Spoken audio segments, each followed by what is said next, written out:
Welcome to Climate Quickies, bite-sized nuggets of climate goodies from our TED experts in under 5 minutes. This week, we hear from Zipporah Berman, an anti-fossil fuel environmental campaigner who's seeking to get the world to phase out fossil fuels via a global treaty.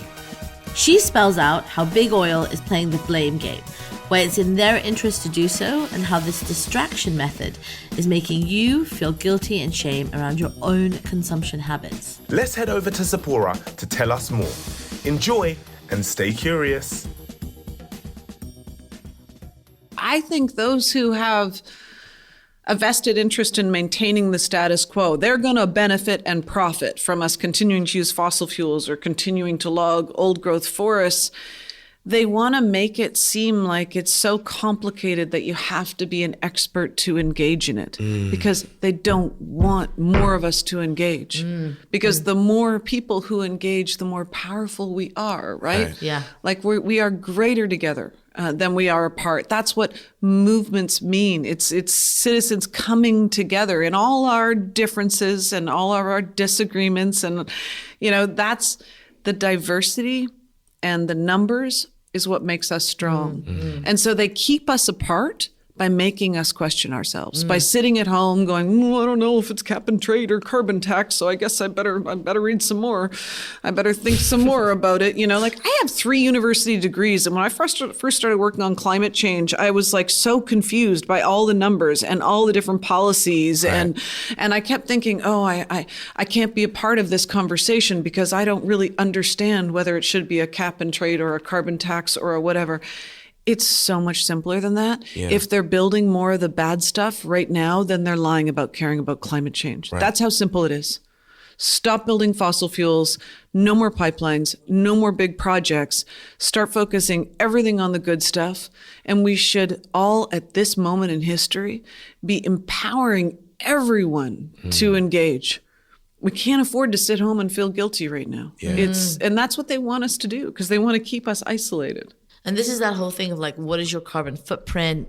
All of that comes from this putting it on the individual. Yeah, I know. And again, it's not like I'm saying that lifestyle stuff isn't important. I'm a mom. I got kids. I think, you just can't not be slightly disgusted at today's lifestyle, right? We consume too much. There's too much garbage. All of that is true. But I think what is sadder than that is we don't think of ourselves as people who can make change, as people who can participate in a meaningful way. Yeah. And we all can. And literally every I feel like there's person. a thing that I try and make it a practice that I engage in other people's issues and campaigns all the time. At least a couple times a week, I go to someone else's march I don't work on food issues, instead of, or I go online and I click here and I sign someone else's petition. And because those little things matter, they add up, right? And that's what politicians look at. How many people have signed the letter? How many people were at that march? And right now we need to make noise in whatever way we can. And if you can't do anything, go and cook. Why not? There's there's things that you can do. There's something everyone can do, right? If you can't leave home, then go online, sign a petition, call up a group and volunteer for them.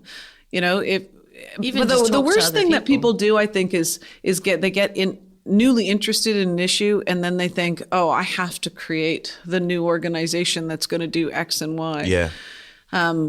And we need to band together. And we need to stop trying to recreate the wheel. And the working together, that's tough. Yeah. Because that means you have to deal with your differences. And I think being on a lot of frontline protests and blockades has forced me to learn how to do that. Yeah. Because when you're in a protest situation, you don't know who's going to end up standing beside you. Yeah. But you have a common purpose. Yeah. And so you're just going to work it out. Thanks for listening to this Quickie. This episode was created by our usual superstar podcast team and supported by TEDx London's headline partner, City. Until next time, stay curious.